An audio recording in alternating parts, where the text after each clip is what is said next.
Welcome to the Entrepreneurs Lounge radio show, where we expose the myths of entrepreneurship and release the weight of it all. Real people, real issues, and real talk with expert solutions. So sit back, relax, and enjoy the show as we welcome our host, Alicia Brown, the Joy Guru.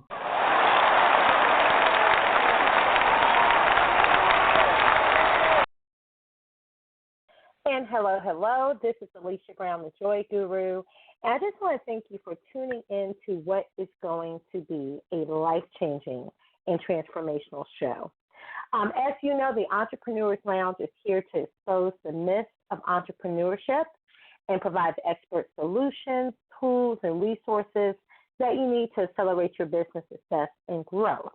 And this is about the laser-focused training in your millionaire mindset. But first, if you followed our social media pages, then you know that I've been teasing you and leading up to this show with we're getting a new co-host and who that person is. But before we do that official introduction, I want to take a moment to share with you the gravity of the importance of tonight's show. According to the National Network to End Domestic Violence, economic insecurity is the number one reason that women stay in violent relationships or return to them. And financial abuse is a standard tool of control for batterers. Indeed, efforts to limit the partner's access to money and financial assets occur in a staggering 98% of domestic violence cases. But the flip side of that is that breaking free financially can be the key to permanent freedom from an abusive relationship. So one of the jewels of this show is that we have two phenomenal featured guests who have done just that, as well as TV hosts and their celebrity licensed psychotherapist to the stars, Dr. Sarah Williams, who will provide her expert advice and resources for how we all can thrive and succeed after trauma. So I did promise I would officially introduce this person, another phenomenal entrepreneur who will now join us as the co-host for the Entrepreneurs Lounge radio show. And some of the things I shared earlier is that she was born in DRC, a.k.a. the Democratic Republic of Congo. Let me not get that wrong.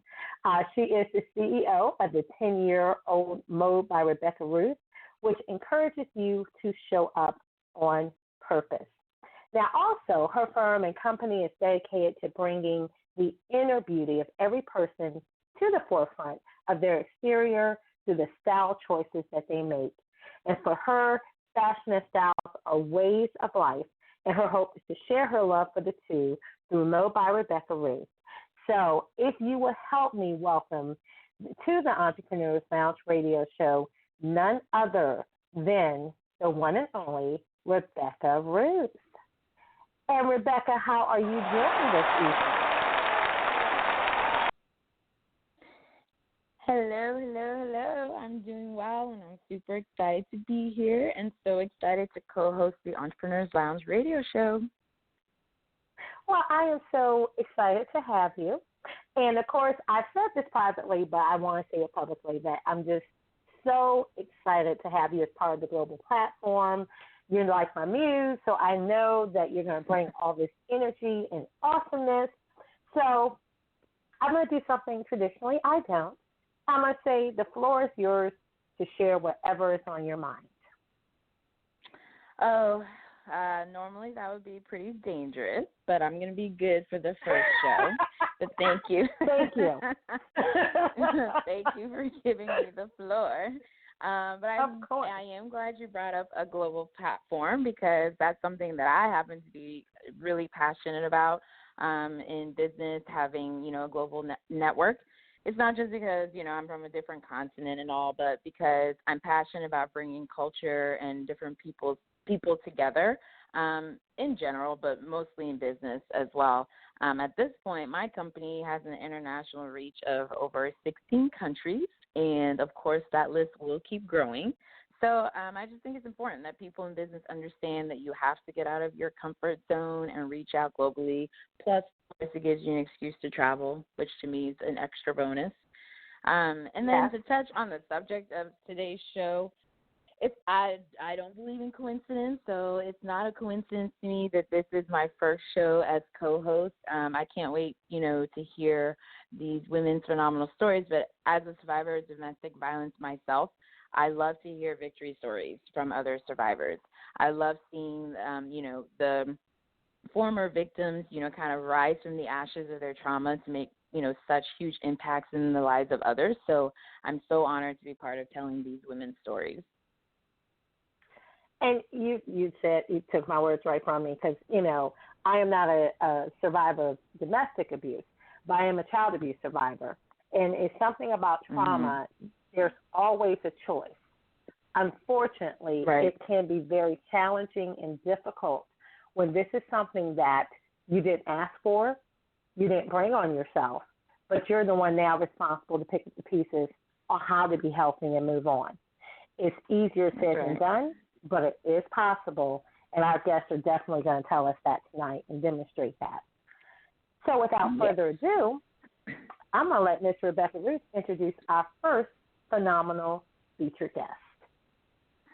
Well, excellent. So as a small child, Onika Daniel was a creative spirit, and she could be found writing poetry and reading novels or just doodling fashionable dresses in her notebook and flipping through style magazines. She would later find herself writing again in her 30s as a coping mechanism to help her, of course, get through her abusive relationship, which later grew into an abusive marriage. During this time in her life, she was experiencing mental and emotional abuse, which eventually evolved to physical abuse towards the end of the relationship. Writing became a refuge for Onika because it gave her the opportunity to fantasize about what she often prayed for, which was a home full of love and joy for her boys. And today we know the book series that she wrote as of teachable lessons for children as The Holiday Boys. So please help us welcome to the Entrepreneurs Lounge radio show author Onika Daniel.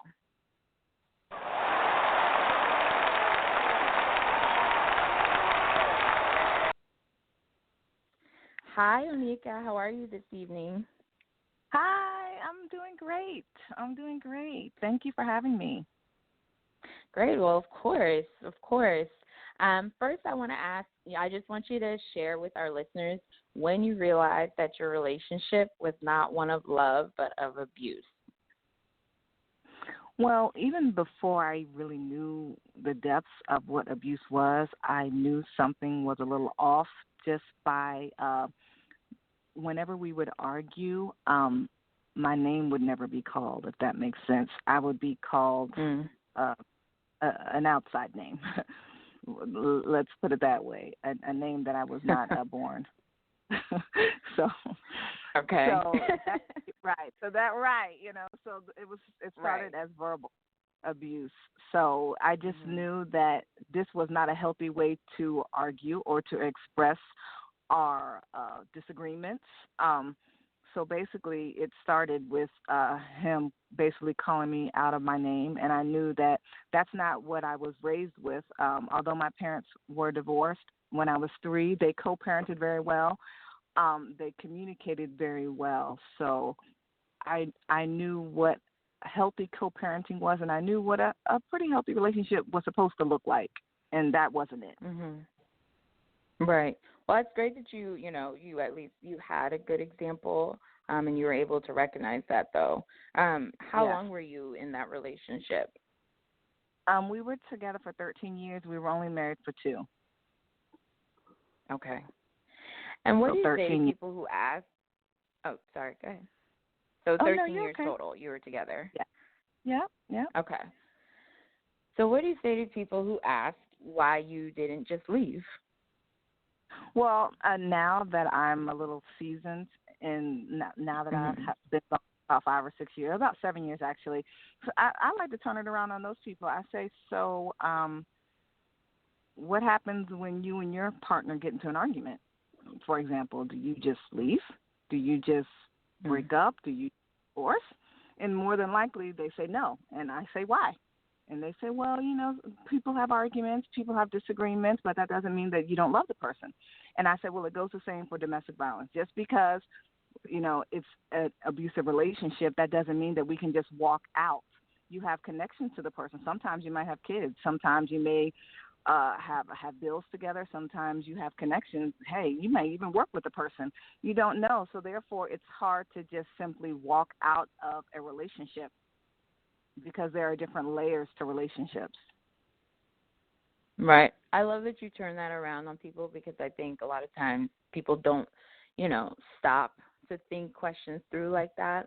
And, it's not their fault, but they really don't. They don't stop and think those through. And you mentioned kids. So for people listening again, you're probably seasoned answering this as well, but what do you say to people who are in the same situation, but they stay because of their kids? I say that I made the same mistake. We oftentimes think that just because the kids are smaller, for example, that they may not see anything or hear anything. But the truth of the matter is they can feel unhappiness in the home. They can feel uneven. They can feel unequally yokedness. I'm not sure if that's the proper term, but we're going to go with it. The point that I'm trying to make is that just because a child may not be able to understand the language doesn't mean that they can't feel that something is not right. So therefore, they go through things as well. You think that you're arguing at night and the kids are asleep. They can hear you. Right. So right. Yeah, they can hear you. They, like I said, they may not understand what the argument is about, but they can hear thumps and bumps. They can hear elevated tones. And those things affect children. So therefore, it's not in the children's benefit for you to stay, because now, in my case, I did stay for longer than I should have, of course, and that did affect my son, who's 14 now, and I'm seeing that now. So it's not a good thing to stay in a relationship just because of the kids, because again, they feel that. They know something's going on. They may not be able to verbalize it or understand it fully, but they know something's going on. Yeah, and I think thank you for your answer. I think it's so important for parents to get that. I think that as parents, sometimes we don't give kids enough credit to how much they really pick up on. So it's really important. I'm so glad that you said that. So you decide that you're going to leave this abusive relationship. So how did you do it? How did you transition from leaving your abusive relationship with your kids to being an entrepreneur and now a best-selling author?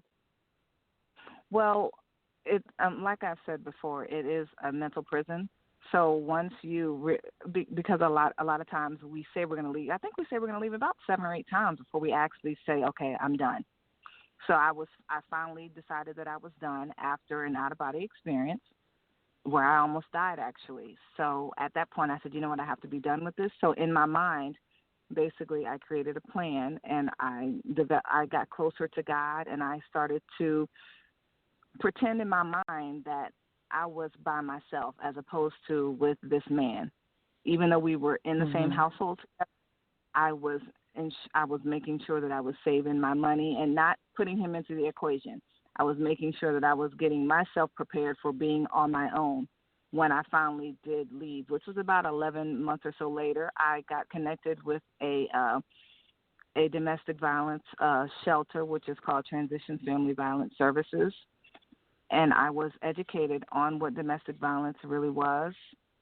I began to learn about myself, learn about what domestic violence was, and I decided that it was important for me to make myself self-aware. So I began to attend church more. I began to actually start to tell people that I knew I could trust what was actually going on. So that way, once I was able to leave, I would actually have a safe support system. Because a lot of times when you're in that, you isolate, so no one knows what's going on. Right. You put on your lipstick and your little outfit, and you're at work, and everyone's, oh, you look so pretty today, but inside you're going through hell. Or you might be wearing those turtlenecks because you're being choked, or you know what I mean. You just don't know what's going on. So I think it's important to, like I mentioned before, to create a support system, and even if it's just one person that you trust. because mainly you feel isolated. You feel alone. Right, right. Well, I think, I love what you said about having a plan. That's really important. But even more importantly, I think you need the physical plan, of course, the support group where you're going, smart to put away money. But I love that you talked about how mentally, emotionally, spiritually you were preparing yourself as well, because I think that's another aspect of it also, is that, preparing that side of you as well. So that's really, really important as well. This is, a question that I would find tough, but what would you say to people who say that verbal, mental, or physical abuse is no big deal and, you need to just get over it and forgive and forget? I say that as a Christian, I can forgive, but being in something so traumatic, you'll never be able to forget it. Same as like if you're in the military and you experience war, you can't forget that. Right. You have Absolutely. triggers. Certain things that you experience. You may even have to go to therapy and get on medication, but guess what? You're still going to remember those things. You may be able to deal with them as time goes on, but you're not going to forget those things. Yeah, and, I think sometimes that question is unfair because abuse is a trauma, It is. and we recognize trauma, in military, unfortunately, like rape, and, we recognize those as traumas, but for some reason we don't recognize domestic violence as a trauma, as a society, as a whole. So, I find that question very unfair. It is unfair. It is unfair. Yeah. It's a very judgmental thing. People that haven't experienced it, they automatically assume, oh, it's easy. You just do A, B, C, D. No, it's never easy. Right. Nothing traumatic like that is easy over. Right. Nothing like so tragic is easy to get over. It doesn't matter if you spent 3 months in a relationship, 3 years, 3 decades. Sometimes it takes a lifetime to heal. It's just healing is a process. Absolutely. And forgiveness, I'm happy to hear that you've been able to forgive because that's part of your healing. So that's that people don't understand that either, that forgiveness is about you healing. So that's awesome to hear that you've been able to do that. So tell us a little bit. Oh, go ahead. Oh, I was just going to say unforgiveness is very unhealthy. So it can affect your weight, it can affect your hair, it can affect your skin. It affects you physically and mentally. So therefore, so once you let things go, that's why a lot of times or sometimes when you're going through a traumatic experience, some people eat, some people don't eat. Some people stress and they lose their hair. Some people break out. These are why those things occur, because you don't address it properly. Absolutely. Thank you for sharing that. I think that's such an important point. I'm going to shift gears a little bit because I want you to talk a little bit more about your children's book, the Holiday Boy series that was birthed during your trauma experience. Yes. Well, like you mentioned in the intro, I've always been like a creative kind of person, but I kind of let that rest for a while, and then once I was experiencing my abuse in that relationship, I started to write again. God put it in my heart, and I started to write again, and that became my refuge. That became my happy place, you might say. So, I had my little laptop, and I would write my little stories, and I would just put them away. And then when something else came to my spirit, I would write some more, and I would just put it away. I never told my husband at the time, that I was doing that, because that was something that was special to my heart, something that I used for myself to kind of live while I was dying inside. That's kind of how I was feeling. Yeah. But probably about 3 years after I finally was able to leave, I went to a good girlfriend of mine's book signing, Danielle Booth. She wrote a book, and she invited me to her book signing. And then her and I talked a little bit afterwards, and I just told her how proud I was of her. And I told her a little bit about my book and stuff, and I said, I really want to do it too. She said, well, you can do it. She said, you can do it too. So she was a really big inspiration and encouragement to me. So she basically introduced me to Alicia Brown many years ago, and then I had a meeting with Alicia, and ever since then, Alicia and I have been working together, and she's been helping me turn the Holiday Boys into like this amazing success. We have fans that are pretty much worldwide, and God has really blessed the series. Recently, a high school turned two of the books into a stage play, so God continues to bless the Holiday Boys. Oh, and by the way, the reason why the series is called that is because both of my sons were born on holidays, April Fools and Halloween. So that's the reason why the series is called The Holiday Boys. That's amazing. I love hearing story. I also love how you got the name for the series also. And I just love to hear, like I said at the beginning, stories like this that come out of such terrible things. And then for me personally and my little one, we have one of your books, and actually I really need to get the others. And this has become, he has The Holiday Boys Make New Friends. That's the book that he has, and it's literally become his favorite book, and he won't put it down. He loves to read. Love to hear that. Right. And then for me as a mom, I love the lesson that it teaches. And then I love how you have the questions built in, for discussion. And even at 4 years old, he's able to understand the concept. And we were really just able to sit there and just, have a great little family chat. So it was great. And yes, I need to get the rest. Well, they're waiting for you. All right, so Nika, how can our audience follow you? Well, we are on Facebook, we're on Instagram, and we are also on Twitter at The Holiday Boys. Make sure you put the THE, Holiday Boys, with an S, not a Z. Okay, and at The Holiday Boys with an S, not a Z. Yes, exactly. Okay. And you can also purchase the series on Amazon, Books A Million, and Barnes & Nobles, and also on the website, which is www.theholidayboys.com. Awesome. Well, we certainly want to thank you, Onika, for sharing with us this evening and providing hope for our listeners. Thank you so much for having me. I've really enjoyed this opportunity. You guys are amazing. Thank you. All right, so we're going to take a quick commercial break, but please stay tuned to hear from our next phenomenal featured guest and her global initiative. This is the CEO of Mode by Rebecca Ruth, and you're listening to the Entrepreneurs Lounge radio show. We'll be right back. The reason that people don't want to deal with what's holding them back is because it does not feel good to look back. So the easier thing to do is to live in what I call your condition zone. It's not a comfort zone because it doesn't make you comfortable. You're just familiar with it. Letitia Bates, Certified Life Coach. So I'm always working with my clients to meet them at their needs. I am listening to where they are.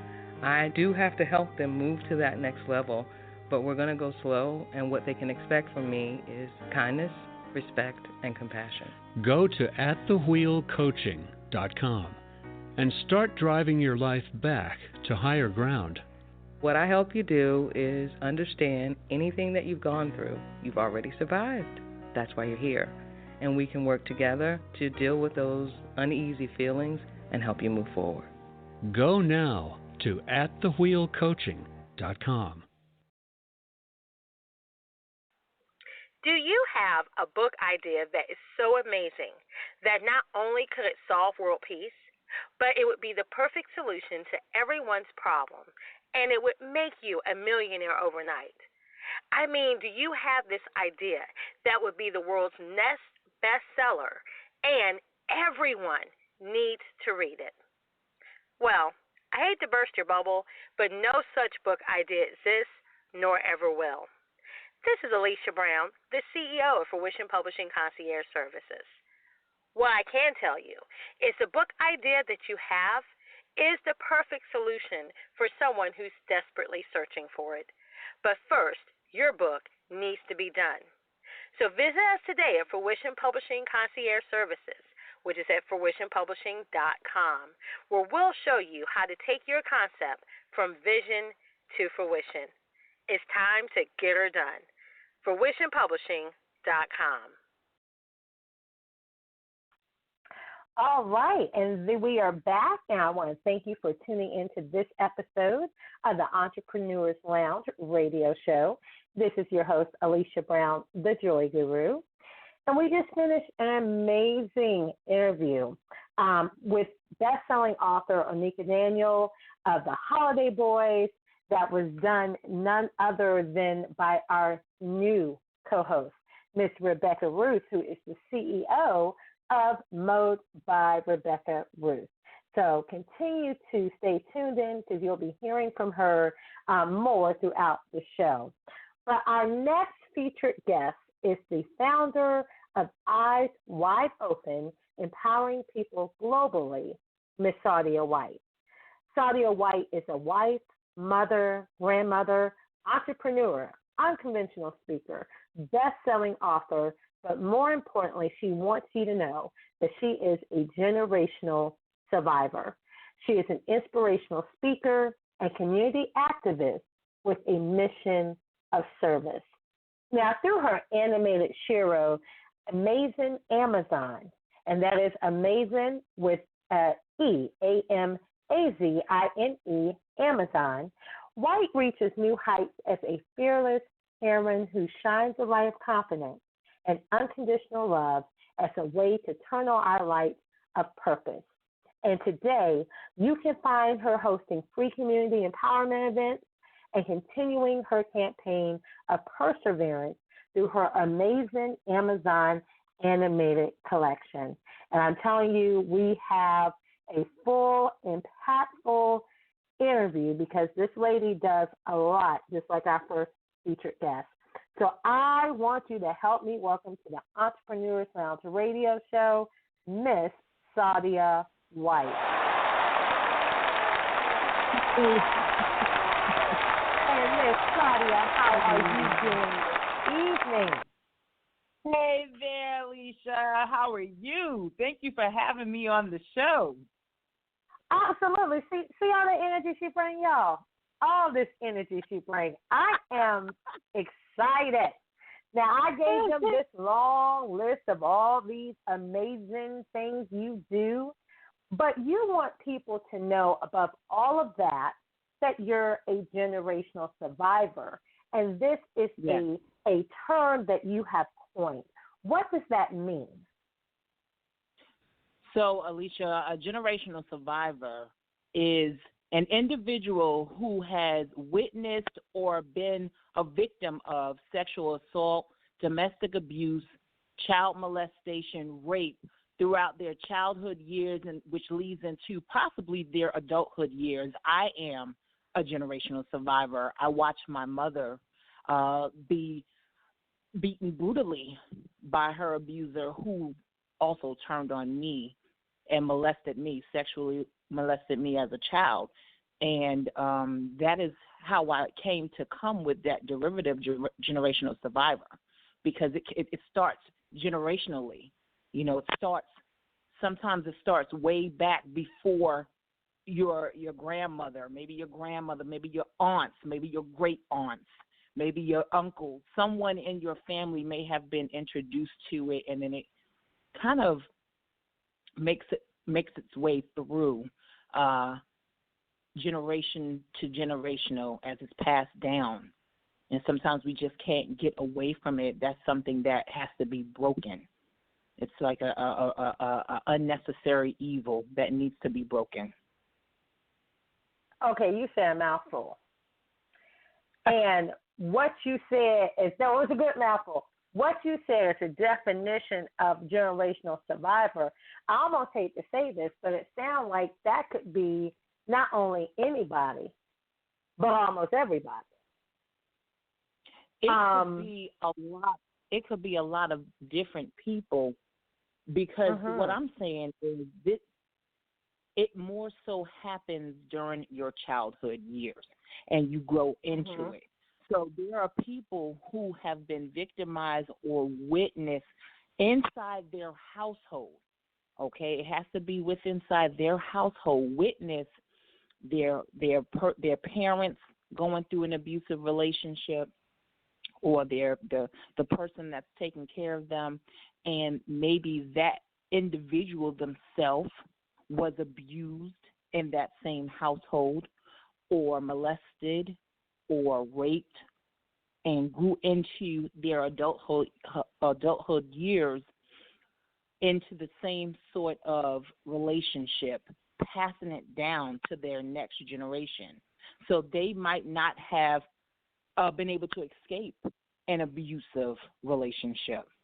They might have got into an abusive, like myself, and I'll speak about myself.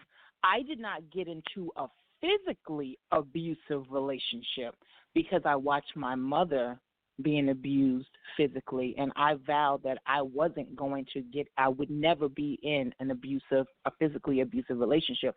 But I was naive because I didn't know about the emotional abuse and the mental abuse that follows domestic violence. So, and I'm so glad you said that. Mhm. No, go ahead. Oh no. I was basically finished. I just wanted to kind of like clear the air on a generational survivor, because a lot of people construe it with a generational curse, though it is a part of a generational curse. You understand? It is a part of a generational curse. But a survivor is exactly what it is. A generational survivor is exactly what it states, and I am a generational survivor because I survived what I went through. I survived what I went through. I'm here now to give you my testimony. Okay, let you know, let everyone know how I was able to overcome those things that happened to me at such a young age, and what I witnessed my mother go through. It was traumaful. It was traumatic to me, and it impacted me throughout my whole life. And it still does. And that's what I want to talk about. At the Entrepreneurs Lounge, we don't just be around the bush. We go there, we get up close and personal. And, some of the things you said, in previous generations, it was like, well, okay, maybe he yelled too much, or he's not the nicest person, or, he slapped his wife around sometimes. But, he bring home the bacon. They got somewhere to stay. It's no big deal. But you talked about how there were things you witnessed in childhood that, of course, it had an impact on you, but then you also go a little bit further to define how you were in a particular relationship and didn't even realize that it was abusive initially because it didn't mimic what you saw your mother go through. Tell us a little bit more about that. Mm-hmm. Well, absolutely. And let me also say this. I was in several different relationships that didn't mimic my mother's, but they were all abusive to the fact of emotionally and mentally the individuals were not healthy for me. They didn't give me they were very verbally abusive. Okay? And I thought that, okay, they may have said this, but that doesn't mean that I'm in an abusive relationship. They haven't put their hands on me. So therefore, I persisted to stay in that unhealthy relationship. And for me, the mental abuse was so much more traumatic. It impacted me so much more. See, physical and mental, I can't state which one is worse. I feel like they're 50-50. I feel like they're quite even. And I say that because the physical, you can be hurt to the point where that individual can kill you. You can be maimed for life, so that scar stays with you forever. The mental abuse, it affects your mental abilities, your emotional side. It affects your thinking going into the next relationship. It affects how you perceive the world. It affects your present relationships with people who are not abusive mentally or physically. And sometimes people who were abused on that type of level, they become abusive, not even realizing it. That's something that I had to, yes, absolutely. I discovered that through my research. I did a couple of papers, and I discovered that through my research that sometimes the victim will become the abuser. And I thank God that that wasn't my case in all scenarios. Okay? I will say that I do believe in some of my relationships I was verbally abusive back, because at that point I had had enough. And it was like, how much can you take? You know, how much are you going to let this person say to you and put you down and kind of make you feel like you're nothing? You know, and as I started to heal and become stronger, I knew that this is not right. This is not how I'm supposed to feel. I was made to be so much more. You know, I was wonderfully and fearfully made. Okay? Yes, this Lord. This is not supposed to be. This is not supposed to be. But I had to continue on my healing journey. And it was a process. It's always a process. And I want you to, and I will mention, we'll talk about it shortly, that you have written several books. We talk about how you have community events and you're a speaker. So you go out and you talk about this to make this real to people. But as a child, if you could go back to as a child, the things you witnessed your mother in the abusive relationship go through, for someone that's listening, that auntie, that uncle, that community person that just knows something is not right, I want you to share the impact that just watching that, growing up in that type of environment, what type of impact does that have on your life today?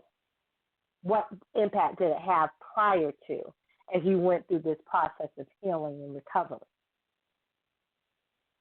Well, I would tell you, going through the process is the hardest thing, because first of all, you have to accept that there is something that you have to go through. Sometimes you want to turn a blind eye to the hurt that you receive, because it's easier to cover it with a Band-Aid because you don't see it. You know, so you're covering it up, but the hurt still persists. Yes. The trauma is there. And a lot of what I went through was a sexual, psychological down spiral for me. And it turned me into sort of like a deviant. I wanted to be a hero. I was never anyone's victim.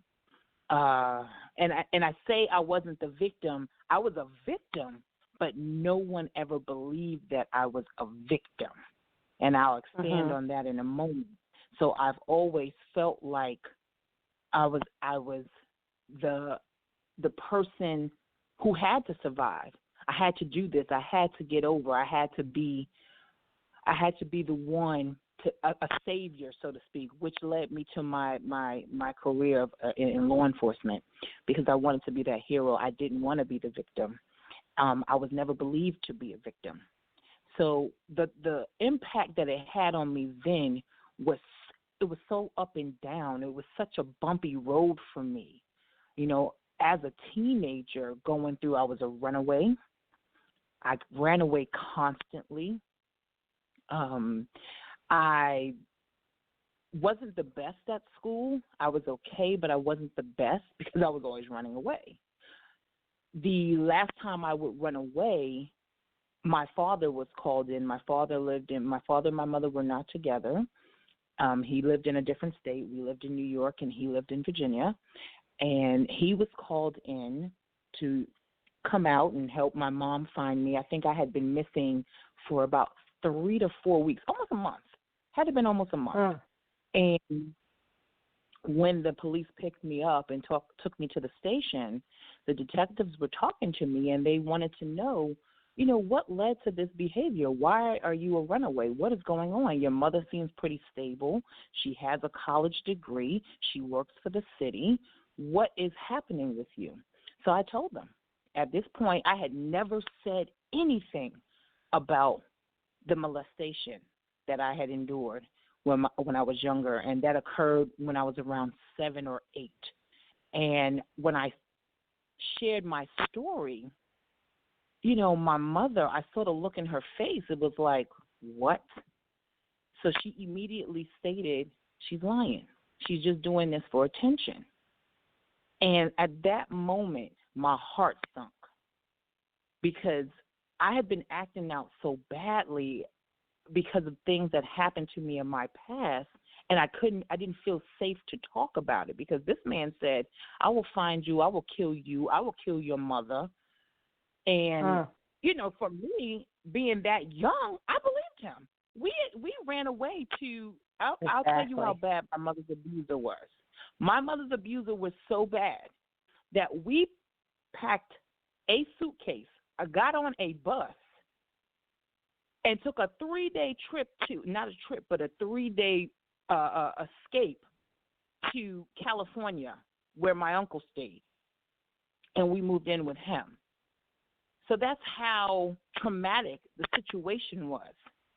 So when I told my story, finally was able to get it out. Finally, I was able to breathe and tell someone, and my dad was there. And she said, I don't believe her. She's lying. She only wants attention to kind of take away from what the running away. I was so hurt.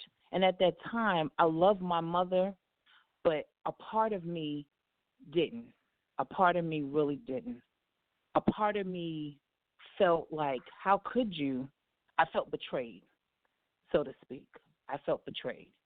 But as an adult, moving forward, as I would study the psyche of victims of abuse, and as a mother, Alicia, as a mother, grandmother, surrounded around children, I understood why my mother wouldn't believe my story, because that would mean she couldn't protect me. She didn't do her job as a mother. Do you know how it feels to not be able to protect your child? Do you know how that feels? I would lay down in front of a truck if I could not protect my children. That's the worst feeling in the world. So I understood when I became a mother and I started parenting, really parenting, and understanding the psychology of a mom and those feelings that we have that we want to protect our little innocent babies. So that look that my mother had that I saw that day wasn't one of disbelief. Oh, she knew I was telling the truth. It was one of, oh, my God, I didn't protect my child. I didn't protect her. I think you just provided something for the listeners that really is the key to transformation. Because whenever something traumatic has happened, there is a certain period of blaming. There's a certain period of why didn't you protect me? There's a certain period of why didn't you help me?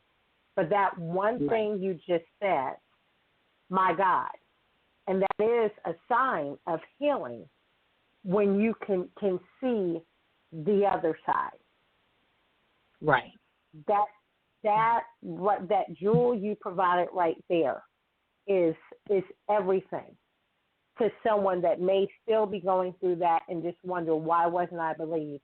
Why didn't anyone help me? When I got the courage to finally say something, why would you call me a liar? Why would you take that other person's side? And we're not blaming, we're not excusing, but I love what you said right there.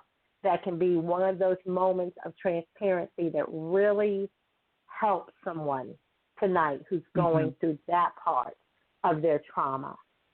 And what would you tell parents, uncles, aunts, anyone listening, on how they can protect their children or the children in their lives from this happening to them?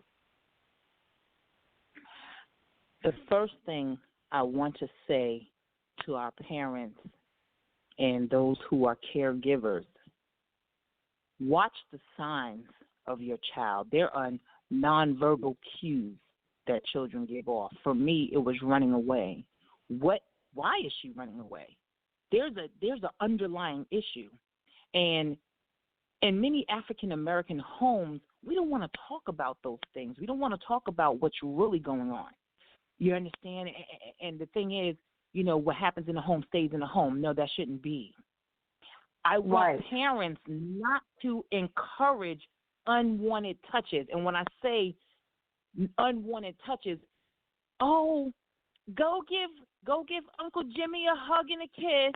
We're getting ready to leave. Go give Auntie Carrie a hug and a kiss. And sometimes the child is standing next to their parent because they don't want to do that. But I was guilty of that. You force your child, go. Didn't I tell you to go give Uncle Jimmy a hug and a kiss? Don't force your children to give unwanted touches. Maybe they don't want to do that. They don't feel comfortable. It's not to say that Uncle Jimmy did or Aunt Carrie did anything to them. It's just that that's not what they want to do. So when you plant that seed that it's okay, that it's okay to force you to give someone a kiss, to give someone a hug, those are the things that we sometimes pressure our kids into, and not even realizing that this is an unwanted touch perhaps. Maybe they don't want to kiss Uncle Jimmy. Maybe they don't want to kiss Aunt Carrie or Grandma. And it's okay. We have to be comfortable with that. Things have to change in the family and how we uproot our children, and we need to listen to them. And when I say listen, pay attention to those verbal and nonverbal cues. There are so many of them that I gave off as a child, and my mother didn't recognize the signs. She didn't recognize. And we have to start looking at those things. Don't send your kids to someone's house that you've never been to. One thing I tell my children is, you want to go to a party, I need to know everything about the parents. Not to say that this is always going to shield them, but I want to meet the parents. I want to see where they live. I'm going in the house. Oh, you're not spending the night. Oh, that's not going to happen. You're not spending the night. So very seldom do my two, and I have three, but my oldest one is almost 26. But very seldom do I send them to someone else's house to spend the night. Very seldom. And it would have to be someone that I've known for a very long time. And that's not even to say that that's going to protect your child. So you know, as parents, sometimes you want that break. You want to, especially when you have parents, you're a parent of smaller children. You know, you have a 5, 6, 7-year-old, and they have a bunch of friends. Oh, I want to spend the night. They're having a pajama party, blah, blah, blah. Yeah, that's cute. However, you may be tired, and you may not want to deal with your child. Deal with them. You had them. Deal with them. Sometimes it's better to keep them close to you and say, okay, you can go over to Johnny's house or such and such's house, and I'm going to go and sit and talk with the parents who's there in the house. You know, you want to know. Ask those questions, those uncomfortable questions. I grew my children, and then I grew the parents to the point where they're like, listen, I'm going to be here at the party.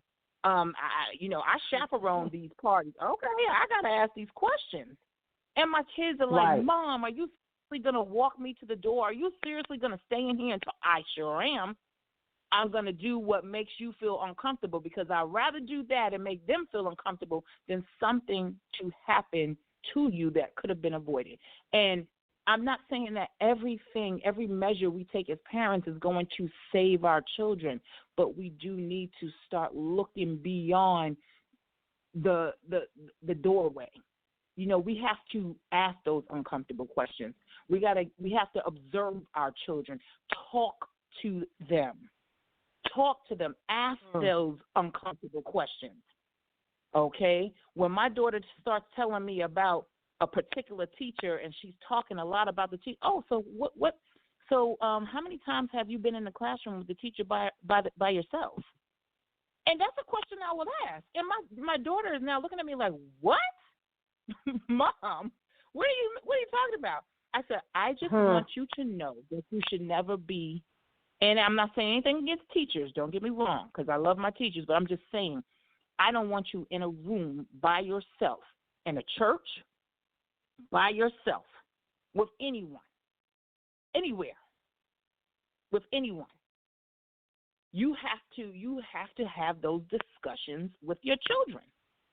As uncomfortable as they may be, you have to have those uncomfortable conversations. It's necessary, especially with the day and age of social media and all of these outlets and outsources that predators can reach your child. Okay. Tell us about some of those that you know, because sometimes adults and guardians are not, abreast or adept to what those things are. Give us some of those you're saying that they can have access to your children. Your child could be on social media, Instagram, Facebook, Snapchat.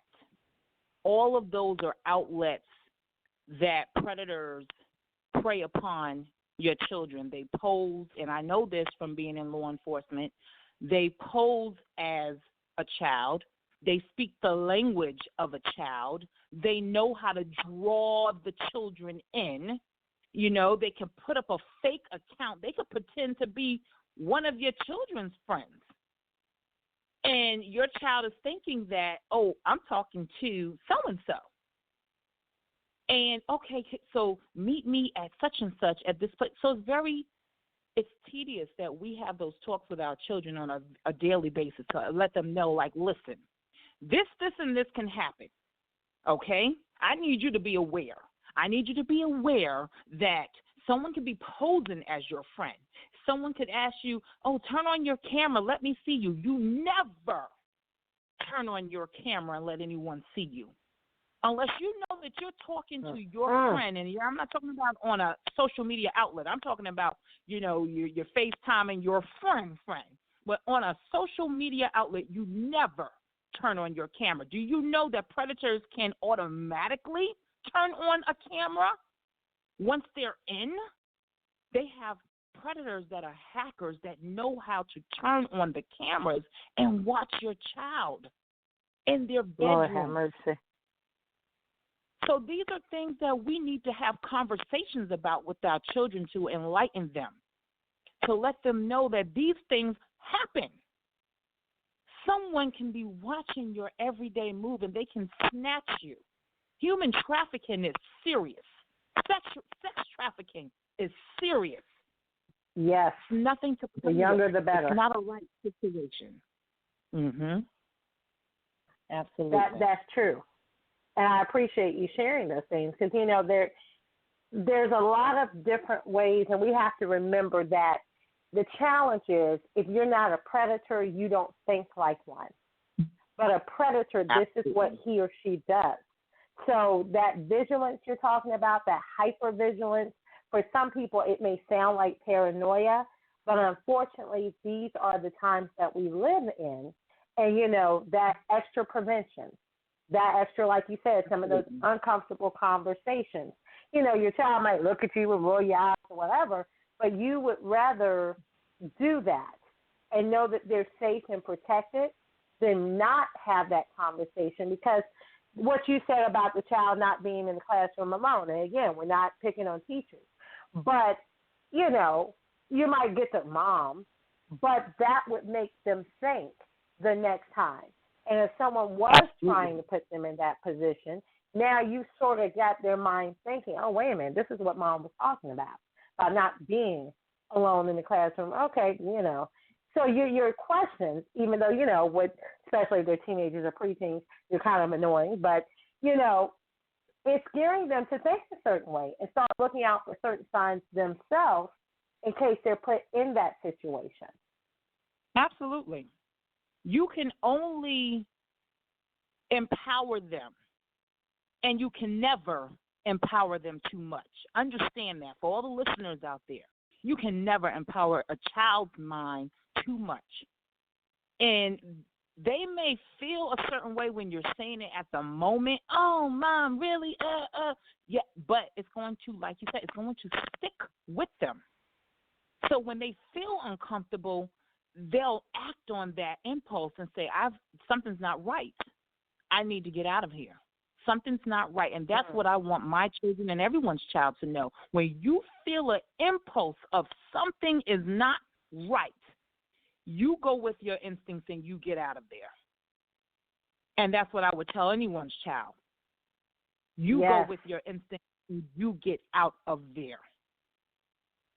Absolutely. And you know, we could talk to you forever. But before we let you go, I want two things that you have to share with us. I mentioned that you're the founder of Eyes Wide Open. And that's Eyes Wide Open, empowering people globally. Tell us about that, and then some of the initiatives that you have.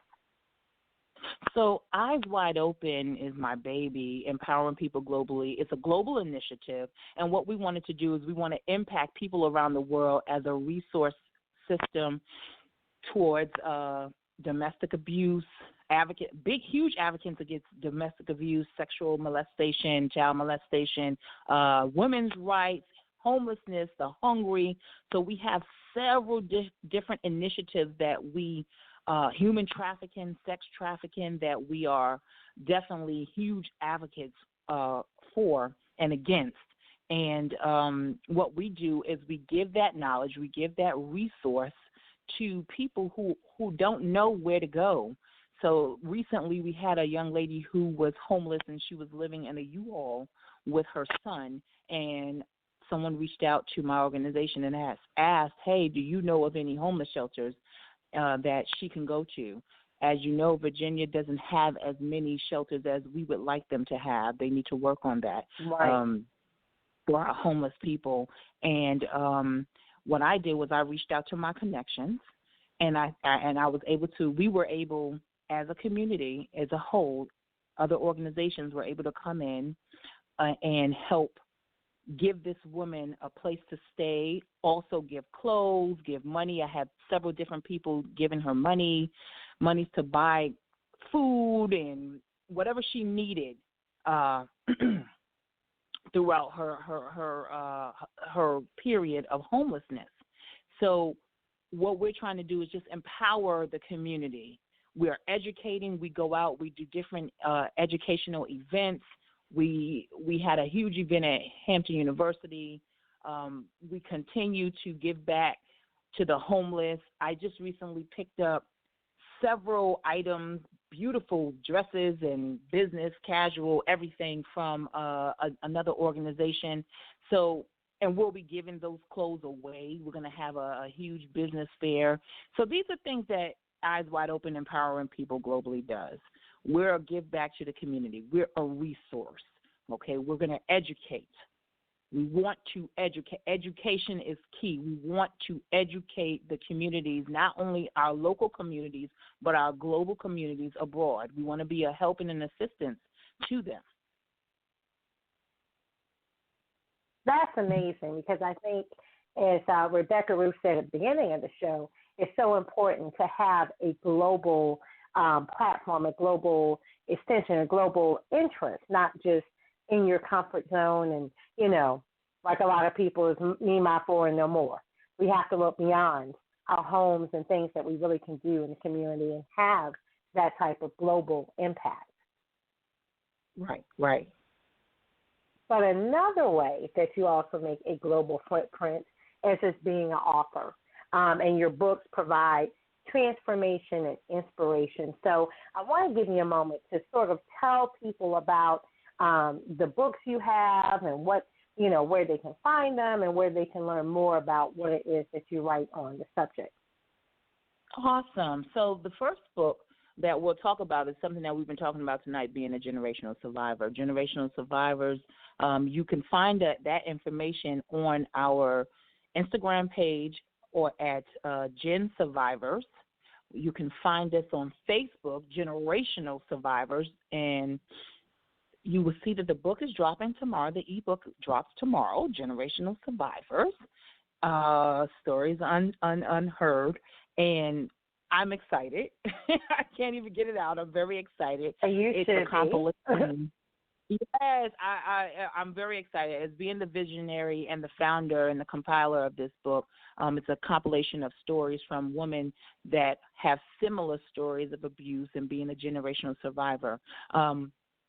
Also, my Amazing Amazon series, which is a comic book, and this is Amazing with a Z, Amazine. You can find a lot more about both Amazing Amazon and Generational Survivors on the website at amazingamazon.com. So it's Amazine, Amazon.com. And Amazing Amazon is a comic book hero made after myself.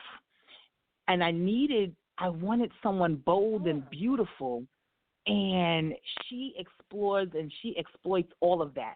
The boldness, the beauty. She's a warrior. I mean, I was always called an Amazon when I was younger, and I didn't like that word. I didn't know how to embrace it. But now, as a woman, I embrace that. I have a true warrior-like spirit, and I know this. And I know that Amazing Amazon is going to really speak volumes to those who are short, tall, big, small. It doesn't matter what size you are. There's an amazing Amazon in all of us, and we all have a story to tell. So that comic book character is out in Barnes & Noble, and you can also find Amazing Amazon, the comic book, on the website, as you can Generational Survivors. And before the Generational Survivors anthology, we have I am a hashtag generational survivor, which gives you a preview into who generational survivors are. So please, that is already out on Amazon. I am a hashtag generational survivor. Look for that book that gives you an insight as to who generational survivors are and how I came about founding that word, and gives you a deeper look. So that I'm trying to figure out. I want to make sure that I gave you everything. Amazing Amazon is on Instagram. Generational Survivors is on Instagram as Gen Survivors. We also have a Twitter page at Amazing Amazon. We also have a Facebook page at Amazing Amazon. And same with Generational Survivors. So you can basically find me all over social media. I'm on all the outlets. Absolutely. I love it. And for those that are our regular listeners, they already know that a lot of the things you hear, we always make sure we provide the links on the Facebook page for the Entrepreneurs Lounge radio show. We've also been having tweets of different things the featured guests have been saying, and some of the links on our Twitter account for the show as well. So we will make sure that they have all the information. All they have to do is just click and go, and they can follow up with all of that. And as you said, tomorrow the book drops for the anthology, and you said it was different women that have similar stories. We're excited about that. But you also have a campaign as well that they can support. Yes. So let me just touch bases on that really quickly. Generational Survivors has a campaign. Please, you may not be a generational survivor, but if you're on this call, and you know someone who is, or you just like what you've heard, please come out and sponsor the Generational Survivors campaign by donating. There are several different perks to this, and you'll see that on Indigo. You can download the link is on the Generational Survivors Facebook page, so you'll find it there. It's an Indigo campaign, and it has several different tiers where you can pay in money and you can receive like your book, a T-shirt, different perks. And if you don't want any of that, and you just want to be a part of the movement to support this, because Generational Survivors is more than a book, it is a movement. And what we'll be doing is some of the proceeds are going to, and I can't I can't give it away yet, but it is going to a battered women's shelter, and that I'm going to do a live post about. It's phenomenal, some of the things that are happening in my life right now. It's a blessing. But some of those proceeds will be going to that battered women's shelter, which I will announce in the week to come. So please support the Indigo campaign for generational survivors. You can find it, like I said, on the Facebook page, the Generational Survivors Facebook page, and also it should be on our Instagram page as well. Yes, ma'am. And you know what, Alicia? I'm sorry. My son just corrected me. He said, Mom, I'm 27. Oh, I think excuse I me. said 26. Oh, excuse me. Oh, okay then. Gotta love it. And Sadia, give us your website one more time where we can follow you. So it's www.amazin, and that's with a Z, y'all, AMAZINE, Amazon.com. www.amazingamazon.com. Come on and support us. It's a huge initiative. Come on out. We also have a event coming up for our educators, amazing educators. So support that. You'll find that information on the Amazing Amazon page as well.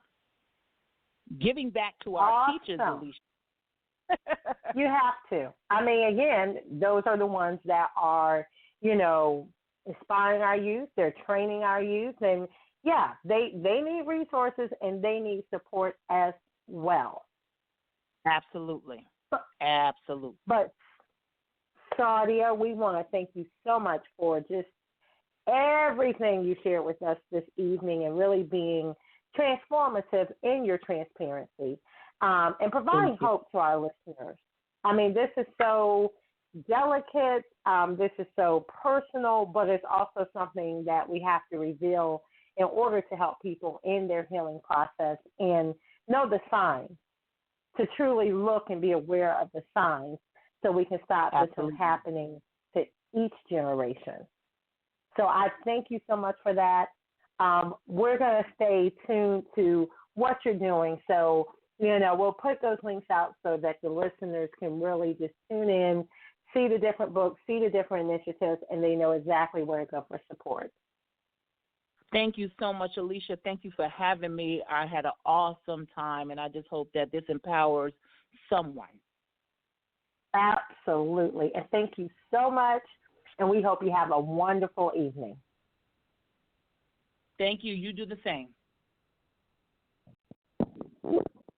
Thank you. Well, I think it's time to bring back on my awesome co-host, Miss Rebecca Ruth.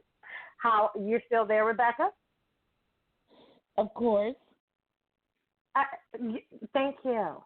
Weren't the ladies tonight just really, really inspirational? Yes, they're amazing. Oh, my goodness. And, it's nothing I like to see better than when someone takes their power back, but then they also pay it forward and do something that's just bigger than them, which I think is so important. Right. I have this belief that, once you've gone through, your healing and, because you have to heal, you have to process, and both of the women talked about that. But once you're at a place where you're healed, you're emotionally, mentally, spiritually put together, it's almost your duty to turn around and give back and reach back and pull someone else forward. That's not me. That's Denzel Washington, I believe, who said that. But that always sticks with me. And I love the saying,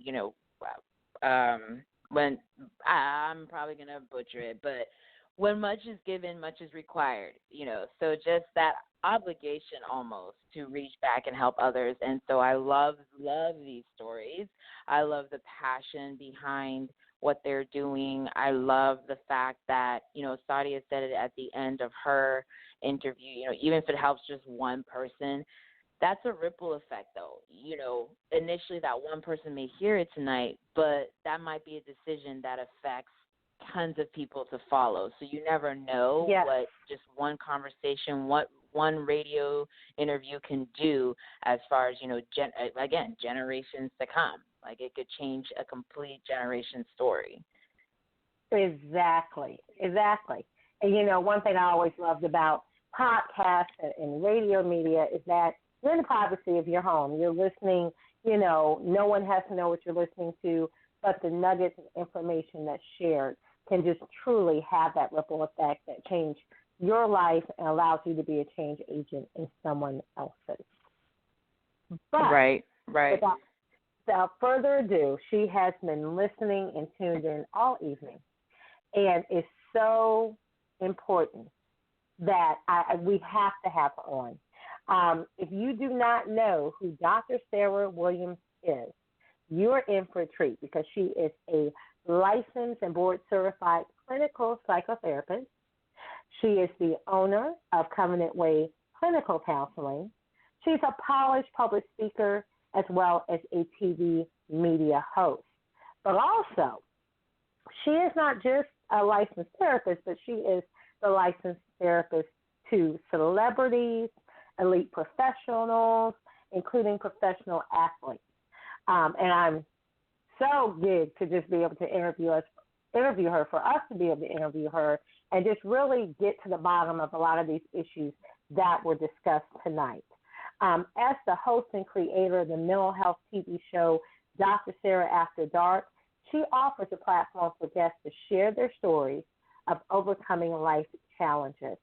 And as the host and creator of Dr. Sarah After Dark, her mission is to help individuals cope with mental health, as well as to offer a platform for individuals to actually share their stories of overcoming triumph, with the primary goal of letting the world know that they are not alone. So I want you to please help us welcome to the Entrepreneurs Lounge radio show, Dr. Sarah Williams.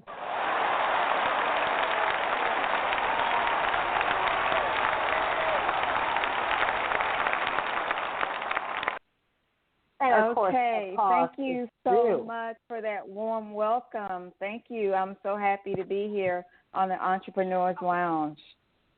We're so happy to have you, Miss Celebrity Therapist. We're honored to have you here. Thank and you.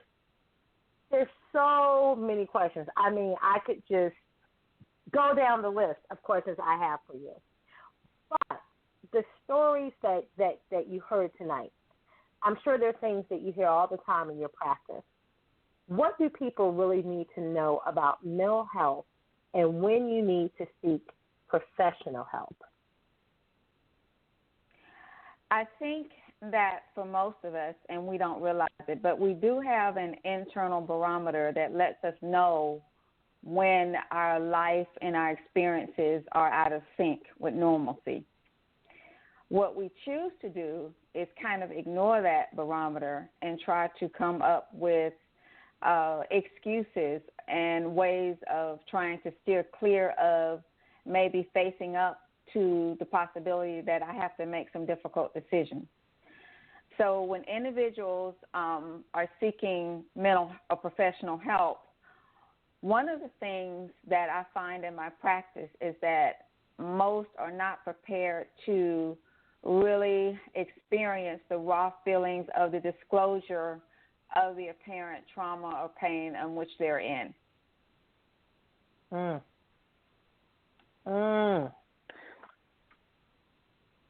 that's a mouthful. They are coming for help and they want change, but they don't necessarily want to change anything. They want the factors and the variables around them to alter. If somehow the universe can be altered to fit what their desired outcome would be, rather than face up to the fact that this person is an abuser that I'm married to. I am a product of a generational survivor abusive pattern. I am an abuser. Those are the difficult steps in which a person is or has to take if they truly want to seek change in the experience of professional mental health counseling. Wow. And, we listened to the stories of Anika. We listened to the stories of Sadia.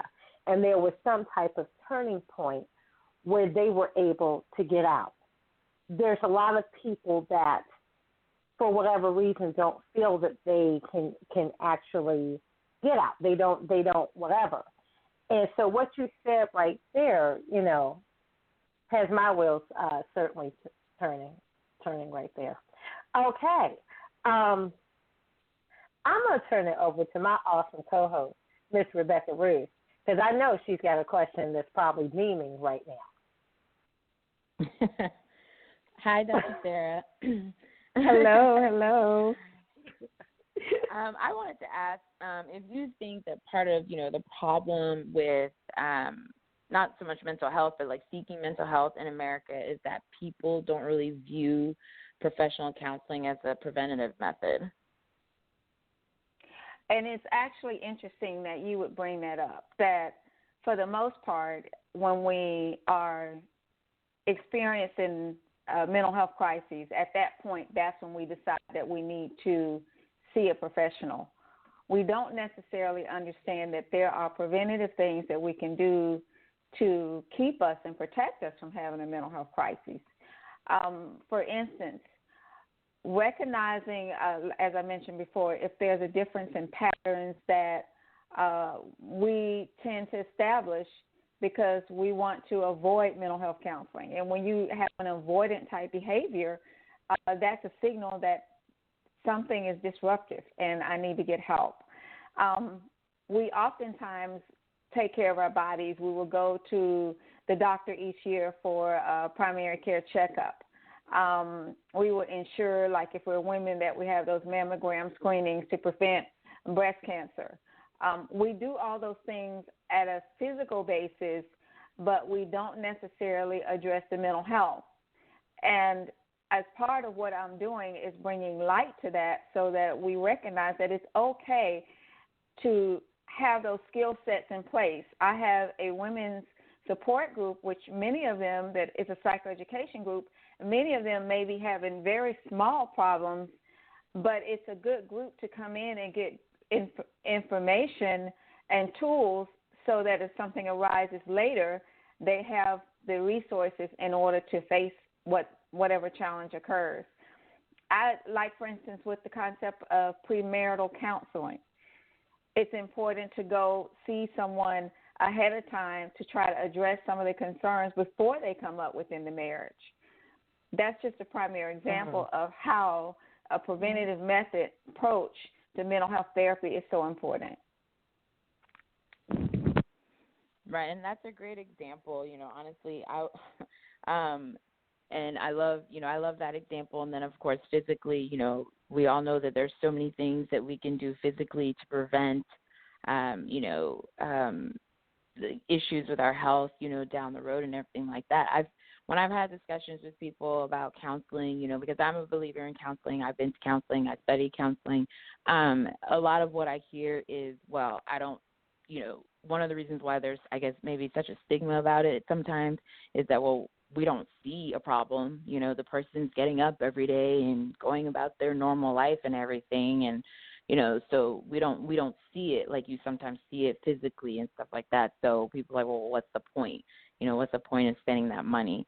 So I love that example that you gave of the premarital counseling and everything. I know also that your bio mentions that you counsel celebrities and athletes. Are there any other groups? You mentioned your support group, which I want to hear more about also, but any other groups such as like women of color that have unique challenges that must be handled differently when it comes to professional counseling? Yes, I actually, one of the motivations for me entering therapy, the profession of therapy, is to be able to offer counseling to women of color, because the counseling experience is so much better for a woman of color if she exchanges with someone that looks like her, that has a shared experience, because we can do away with some of the variables that interfere with a good therapy experience. For instance, not saying that other races or genders cannot counsel women of color, but what it means is that you are able to somehow have more of a liaison type relationship, and it's kind of like a sisterhood where the therapy can engage right away versus trying to get past some of those variables. Even within an assessment phase, I've heard some of my counterparts to do an assessment, and they would label the client as angry. This person is angry. This person is hostile. This person is aggressive. When I meet the person, I actually see someone that's maybe overwhelmed. This person is depressed. This person has anxiety. Same client, different clinician and cultural background.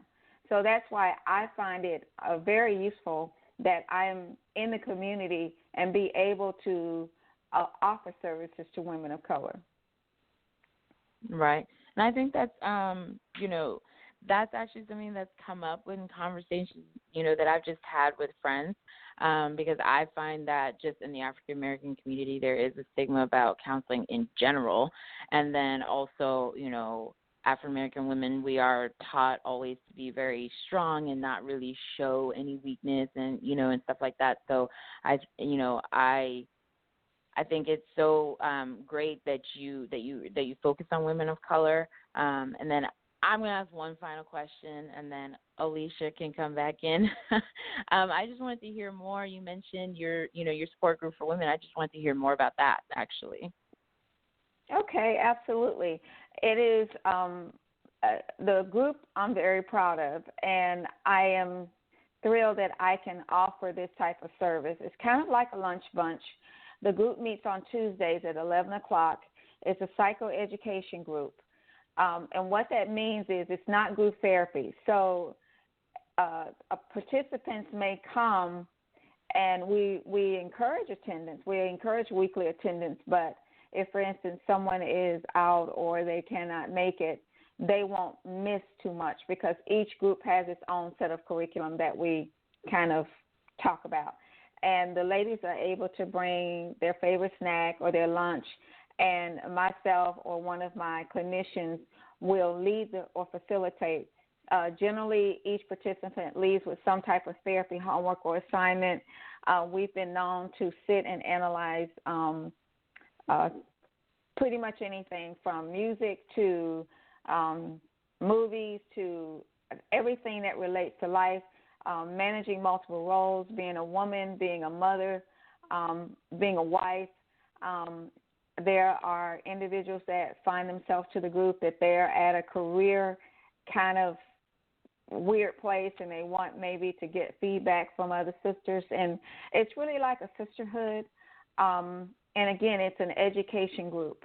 So that the main point is to, again, make sure that you have the tools and the information to go out to kind of circumvent any type of mental health breakdown as you go about the stressors in life. We talk about stress management. We talk about managing health problems along with trying to have a career. There's a lot of different topics, and sometimes the participants, they bring topics that they want to talk about, and then we build from that. A lot of the participants are already my clients, and I refer them to the group because everybody's not really appropriate for that. If they're having significant mental health challenges, they are not appropriate for that particular group. You just kind of mention that so that our listeners are aware of the type of group that it is. I love that because I just feel like sometimes if a person's sort of hesitant about seeking professional counseling or therapy, you're offering that group environment. It's a little bit more inviting. And it will come off as, this is more like a refresher. I'm coming in. This might be a period where I get to talk about some things, but in a smaller group. And it may not be perceived as threatening or whatever stigmas people attach to actually having professional counseling. So that's wonderful. Thank you. We're really excited. Oh, absolutely. Mm-hmm.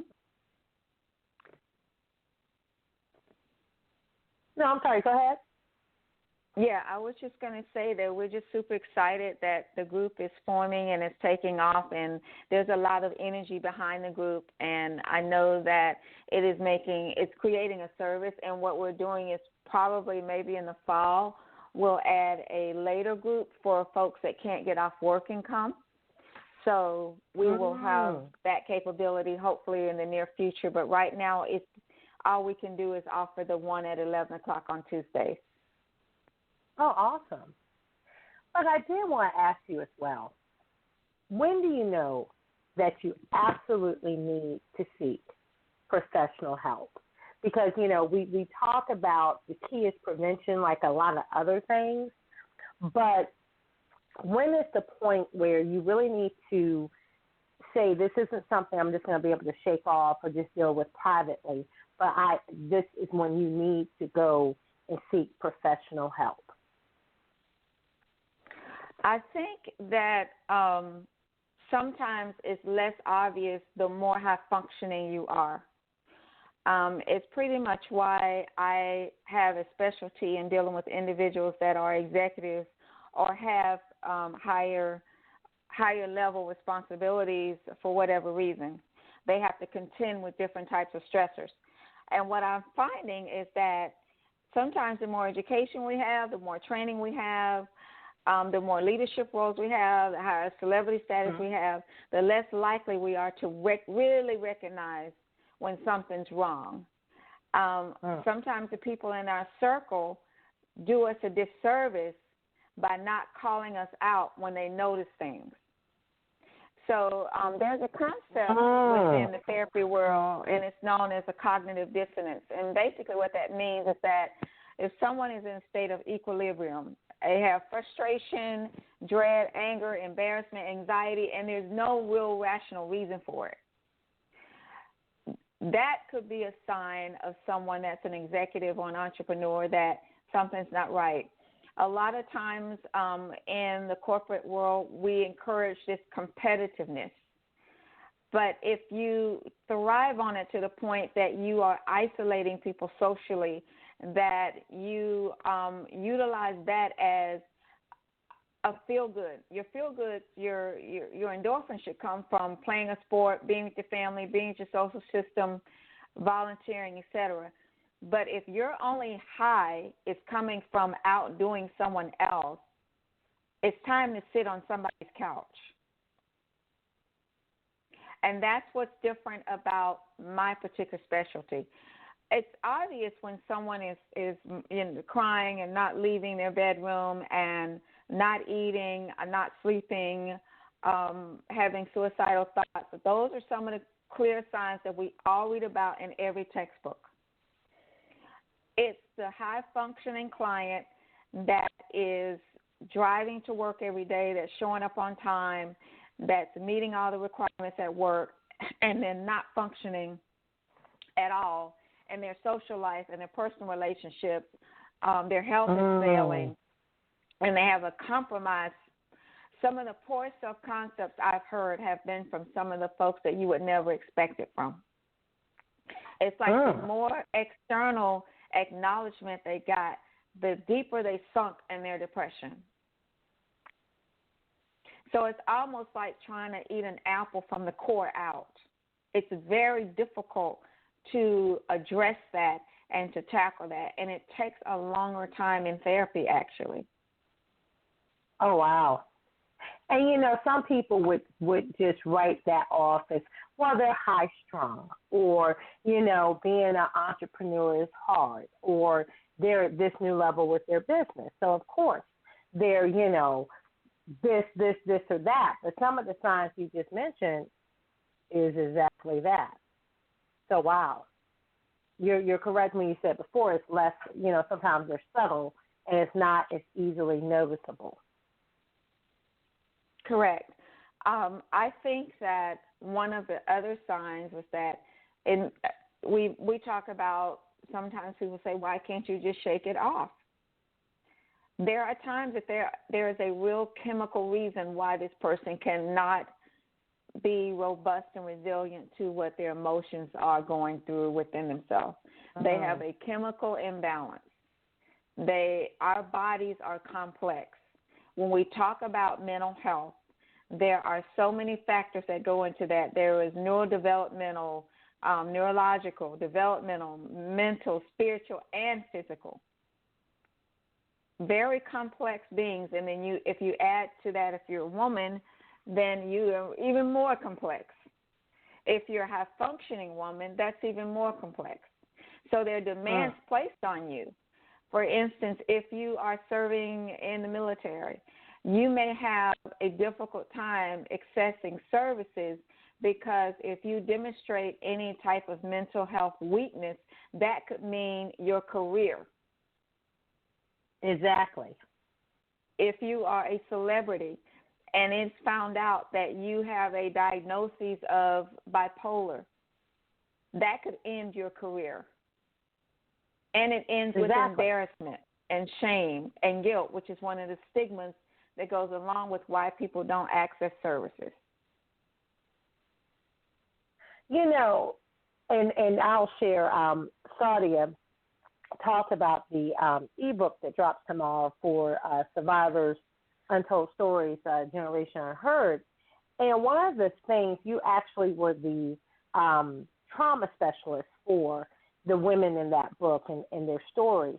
And you said something, and you mentioned it here, of how even the abuse one endures has an impact on the type of career he or she chose. And I never thought there was a correlation in that whatsoever. Yes, the brain is complex, and pretty much when I was able to have the honor of studying about the neurodevelopmental aspects and how that relates to our psychological being, and basically how our brain matter changes as a result of a traumatic experience.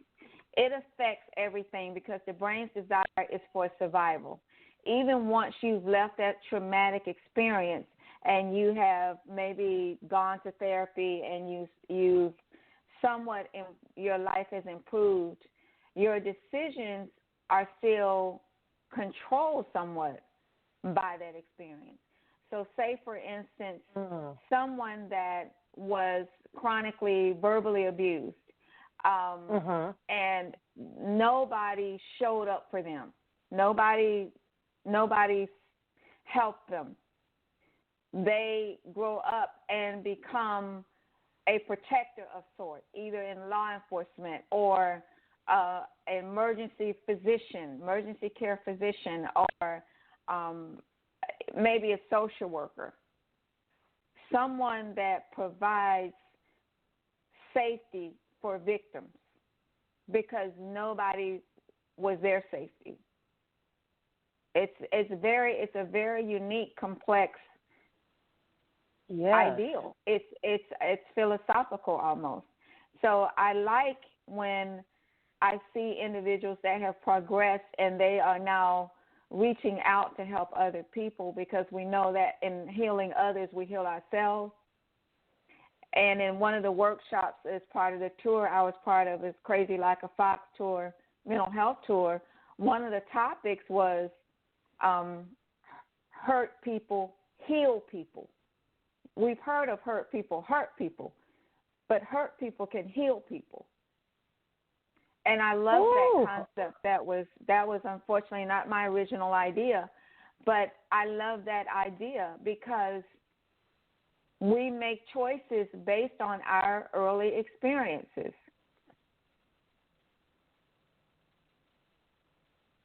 Now, you said a mouthful. I have heard about hurt people, but hurt people kill. Wow. Right. Okay, yeah.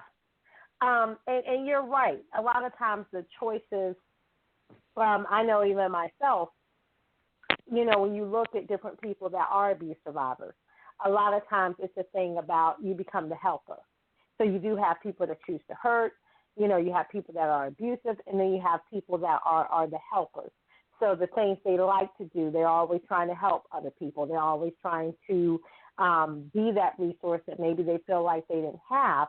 But then sometimes there can be an imbalance in that, or what I call the superhero complex, because you always got your cape on trying to solve everybody else's problems and solve the world, and you do that at the cost where you're not even taking care of yourself, which comes a whole nother issue as far as mental health is concerned.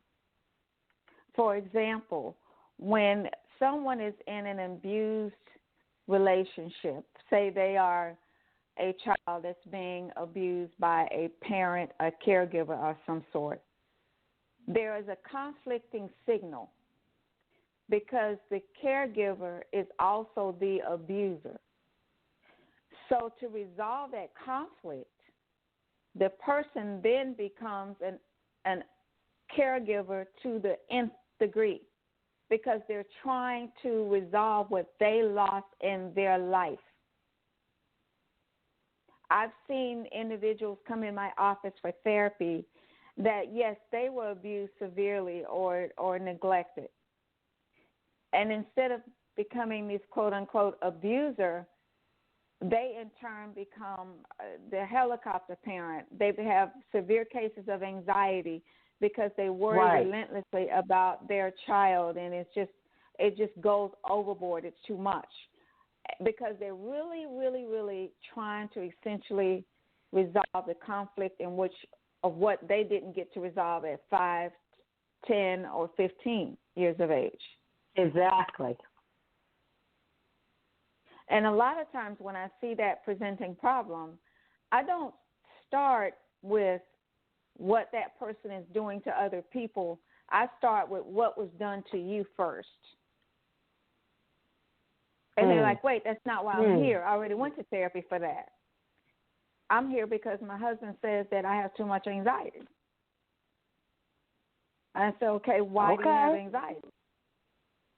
We're not born with anxiety.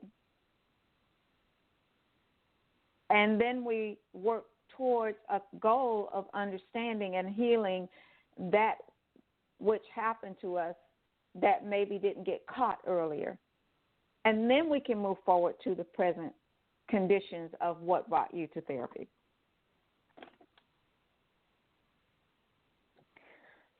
Hi, Dr. Sarah. This is Rebecca Ruth again. You've had so many great takeaways, so many great, nuggets. There's a lot that, like I mentioned before, I studied counseling, but there's this, because this is your field, this is what you do, there's so much that I've personally taken away from you sharing. But I wanted to ask you, it might be kind of hard, but I want to ask you if there was one takeaway for our listeners, from you, what would it be? I think the one takeaway from all of this is that we have to end the stigma. Mental health is now the new pretty. You know how we have all these new sayings? We have to get to the point that, going to mental health is just as cool as going to get a new haircut. Get your mental checkups. Find a therapist that you're comfortable with, that you can share with. Therapy should feel like coffee with a friend. It shouldn't make you uncomfortable or anxious or even judged. If one therapist doesn't work, don't give up. Find someone else.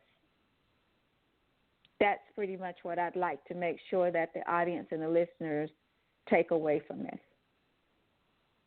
I love that, that you say it should feel like coffee with a friend, because I think a lot of times, even like in movies, media, it's like going to the therapist is like the dreaded thing, and it's like, I gotta go see my therapist today and stuff like that. So I think it's great that you say that. So you do recommend that people kind of go to a therapist just regularly. I guess that's under the same what you were saying earlier about treating it as more of a preventative method. So you're just going, regularly before there's a big, issue. Yes, most major insurance companies have a mental health benefit. Also, most companies that you work for have something known as Employee Assistance Professional Benefits, or EAP. Right. And that is a perfect thing if you transition into a new job, if you're considering going for a new job, if you return to school, if you had a baby, if you got married, if you relocated. These are all small things that could become potentially big things if we don't see someone when it happens. Transition in life, it happens and it's a normal part of life, but what's so wrong with having that great, awesome therapist in your corner that you can see every other week and you can put things out there and kind of head it off before it becomes an issue? Right. Absolutely. That's great. Absolutely. And then, of course, Alicia, earlier we talked about a little bit that you have your show. So where can we find your show? Where can we watch it? Okay. My show is currently, it's streaming on YouTube now, but it's on Sky 4 TV on Sundays at midnight. It's Dr. Sarah After Dark. If you don't have the ability to stay up till midnight on Sundays, you can always, we are uploading new shows after they show on Sky 4, and there's always new material. There's actually a new season. I just rounded up other cities that will be incorporated into the show. I have several celebrity guests that have surprise information to share with the Dr. Sarah After Dark audience. So you really don't want to miss that. I think that listening to the stories of others somehow empowers us in terms of how we meet life's challenges.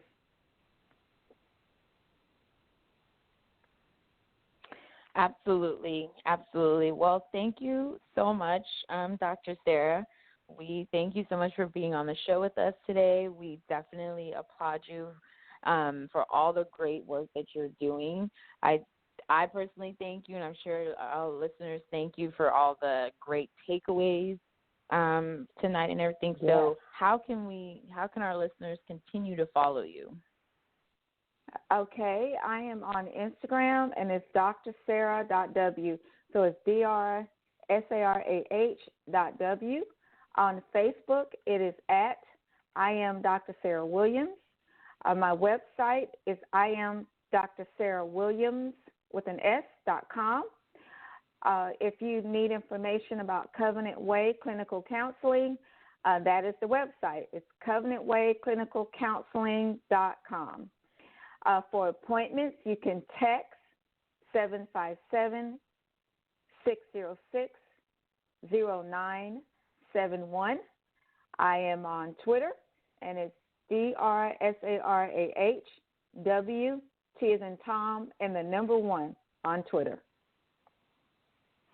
Well, thank you so much. Again, we'll have that information up for our listeners. But thank you again, Dr. Sarah, and you have a great evening or a great night. Thank you for having me. I enjoyed the show. Thank you so much. Well, those were 3 powerful women. And again, I know we're coming to a close, but we really just thank them for their transparency. Dr. Sarah, the information she provided, because, one of the things over the years that I think is important is having different therapists that you expose to other people. Because I truly believe it's finding the one that works for you. It's not always a home run, but, when you find that person that you feel like you can relate to and you feel comfortable talking to, I like what she said about it's like having a cup of coffee with a friend.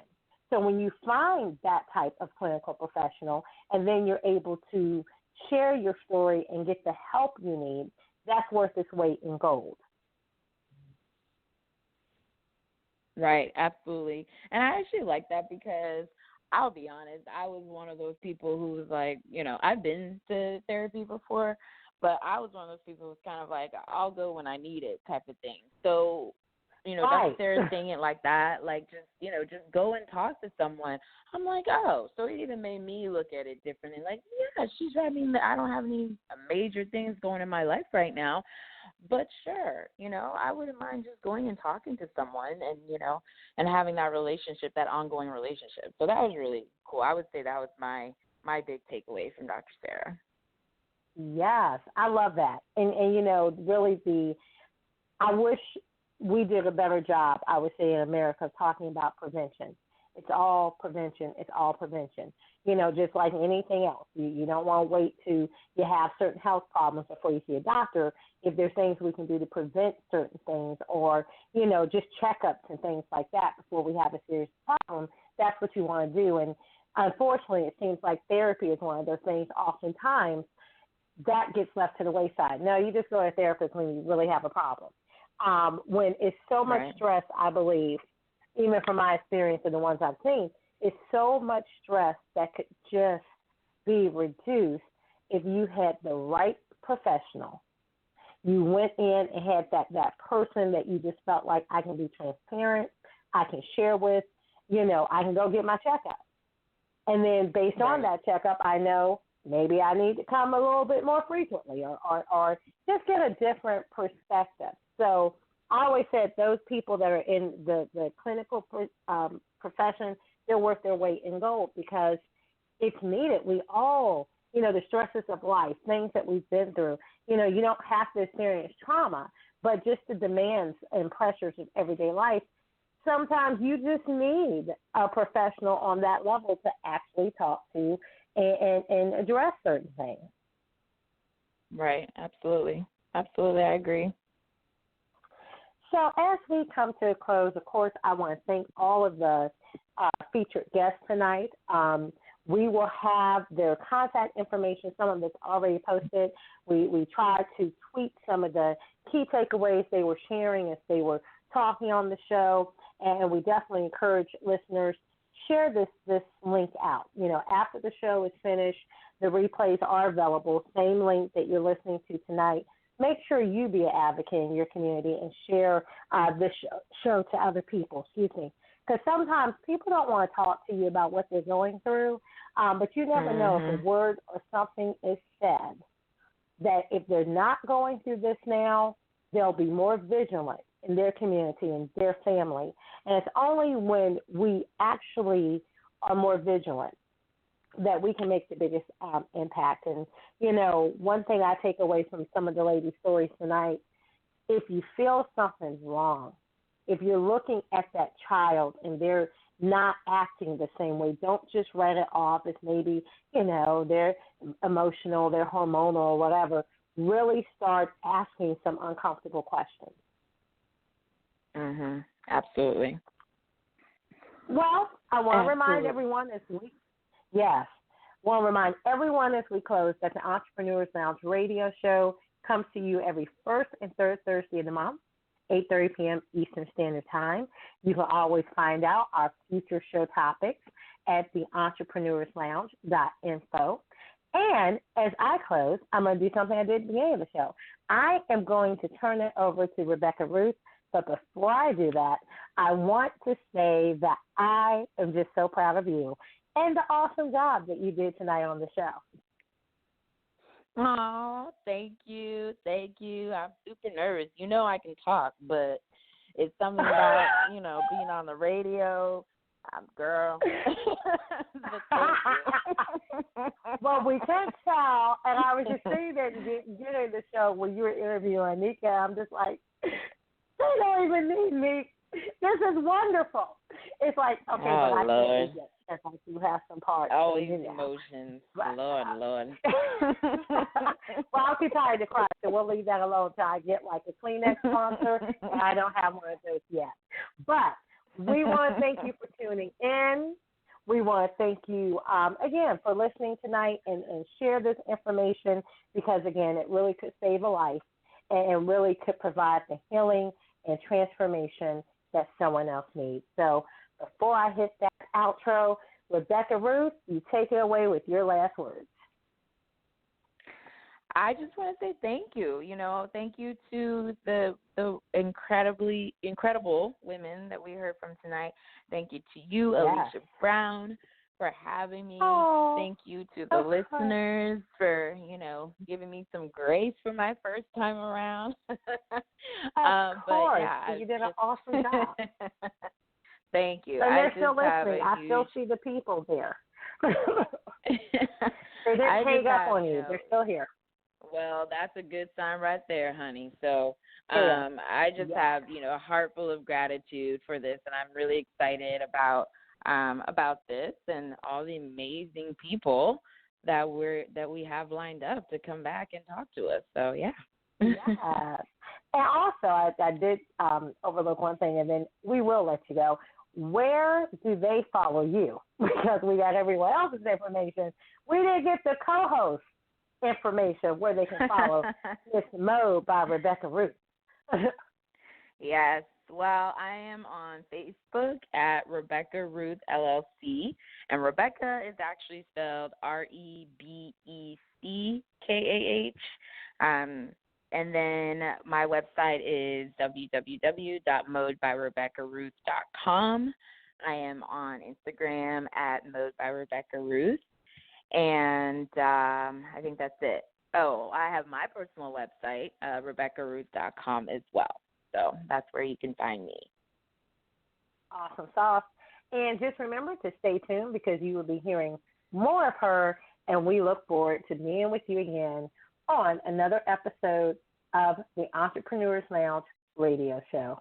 Bye-bye for now. Thank you for listening to this episode of the Entrepreneurs Lounge, where we expose the myths of entrepreneurship and release the weight of it all. Real people, real issues, and real talk with expert solutions. Make sure you stay tuned to our Facebook page and thejoyguru.net for show updates, announcements, and to learn how you can be a guest on our show.